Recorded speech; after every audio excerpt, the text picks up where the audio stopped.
ಈತ ತಾನು ಮಾಡಿದಂಥ ತಪ್ಪಿಗೆ ಪಶ್ಚಾತ್ತಾಪ ಎಲ್ಲೂ ಕೂಡ ತೋರಿಸ್ತಾ ಇಲ್ಲ. ಹಣ ಅಧಿಕಾರ ಇರುವ ಇವರಿಗೆ ಕಡಿಮೆ ಶಿಕ್ಷೆ ಅಂತೂ ಆಗಲೇಬಾರ್ದು, ಬೇರೆ ಮೆಸೇಜ್ ಹೋಗುತ್ತೆ. ತನಗಿರೋ ಸ್ಥಾನಮಾನವನ್ನು ದುರುಪಯೋಗ ಮಾಡ್ಕೊಂಡಿದ್ದಾನೆ ಇವನು.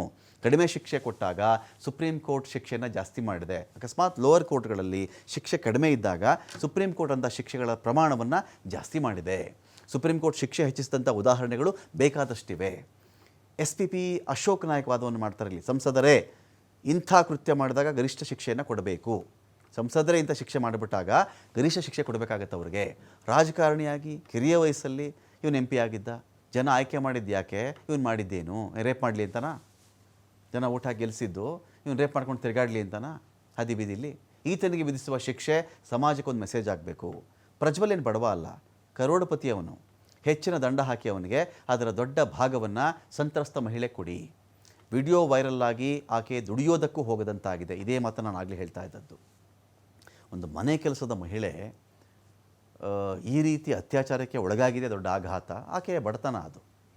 ಆಕೆ ಬಡತನಕ್ಕೆ ಕೆಲಸಕ್ಕೆ ಬಂದಿರೋದು, ಕೂಲಿ ಕೆಲಸಕ್ಕೆ ಬಂದಿರೋದು. ಕೂಲಿ ಕೆಲಸಕ್ಕೆ ಬಂದು ಸಮಾಜದಲ್ಲಿ ಒಂದು ಗೌರವಯುತವಾಗಿ ಜೀವನ ಕಂಡುಕೊಳ್ಳಬೇಕು ಅನ್ನುವ ಮಹತ್ವದ ಒಂದು ಉದ್ದೇಶ ರೀ ಅದು. ಯಾರ್ದೋ ಮನೇಲಿ ಪಾತ್ರೆ ತೊಳಿತಾರೆ, ಬಟ್ಟೆ ಒಗಿತಾರೆ, ಮನೆ ಒರೆಸ್ತಾರೆ, ಮನೆ ಗುಡಿಸ್ತಾರೆ ಅಂತ ಹೇಳಿದ್ರೆ ಆ ಒಂದು ಘನತೆಯಿಂದ ಬದುಕಬೇಕು ಅಂತ ಹೇಳಿ. ಅಡ್ಡದಾರಿ ತುಳಿದೇ ಅವರು ಬದುಕಬೇಕು ಅಂತ ಹೇಳಿದ್ರೆ ಅವ್ರಿಗೂ ದಾರಿಗಳಿರ್ತವೆ. ಅದು ಆಯ್ಕೆ ಮಾಡ್ಕೊಂಡಿಲ್ವಲ್ಲ ಅವರು. ಅಡ್ಡದಾರಿ ತುಳಿದೇ ಬದುಕಬೇಕು ಅಂದರೆ ಇದೆಯಲ್ಲ ಆಯ್ಕೆ. ಒಂದು ಘನತೆಯ ಬದುಕಬೇಕು ಅಂತ ನಾನು ದುಡಿತೀನಿ, ನಾನು ಪಾತ್ರೆ ತೊಳಿತೀನಿ, ಮೊಸರೆ ತೊಳಿತೀನಿ, ನಾನು ಮನೆ ಒರೆಸ್ತೀನಿ, ನಾನು ಅಡುಗೆ ಮಾಡಾಕ್ತೀನಿ. ಒಂದು ಘನತೆಯ ವೃತ್ತಿ ಅದು ಕೂಡ.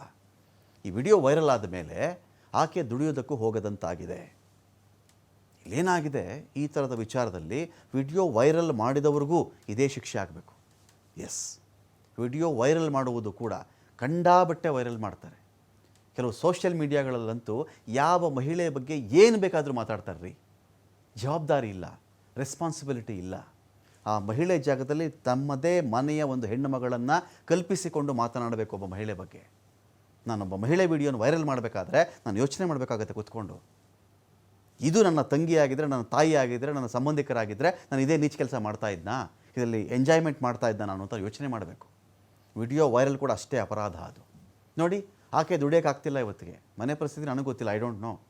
ಮನೆ ಕೆಲಸದವ್ರಿಗೂ ದುಡಿಯೋಕ್ಕಾಗ್ತಿಲ್ಲ ಅಂದರೆ ಇಮ್ಯಾಜಿನ್ ಮಾಡ್ಕೊಳ್ಳಿ ನೀವು.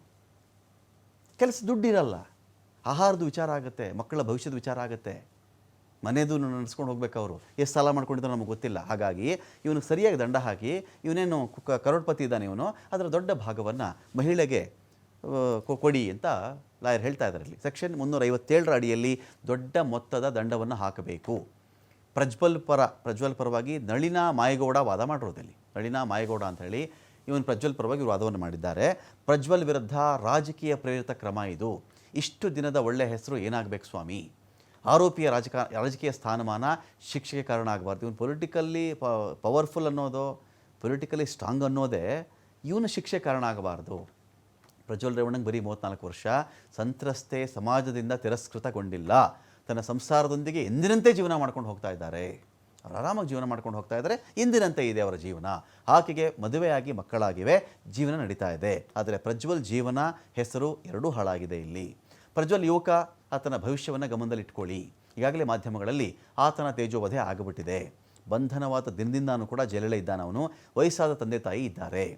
ಇವರ ತಾತ ಮಾಜಿ ಪ್ರಧಾನಿ. ಚುನಾವಣೆ ಗೆಲ್ಲುವ ವೇಳೆನೇ ಇಂತಹ ವಿಡಿಯೋ ಮಾಡಲಾಗಿದೆ. ವಿಡಿಯೋ ಮಾಡಲಾಗಿದೆಯೋ, ವಿಡಿಯೋ ಬಿಡಲಾಗಿದೆಯೋ ಬೇರೆ ವಿಚಾರ ಇರಲಿ. ಸಂತ್ರಸ್ತೆಯ ಸಾಮಾನ್ಯ ಜೀವನಕ್ಕೆ ಯಾವ ತೊಂದರೆನೂ ಆಗಿಲ್ಲ. ಹೀಗಾಗಿ ಕನಿಷ್ಠ ಶಿಕ್ಷೆ ಕೊಡಬೇಕು ಅಂಥೇಳಿ ಈ ಪ್ರಜ್ವಲ್ ರೇವಣ್ಣ, ರೇಪಿಸ್ಟ್ ಪ್ರಜ್ವಲ್ ರೇವಣ್ಣ ಇದ್ದಾನಲ್ಲ, ಇವನ ಪರವಾಗಿರ್ತಕ್ಕಂಥ ವಕೀಲರು ಕೇಳ್ಕೊಂಡಿದ್ದಾರೆ.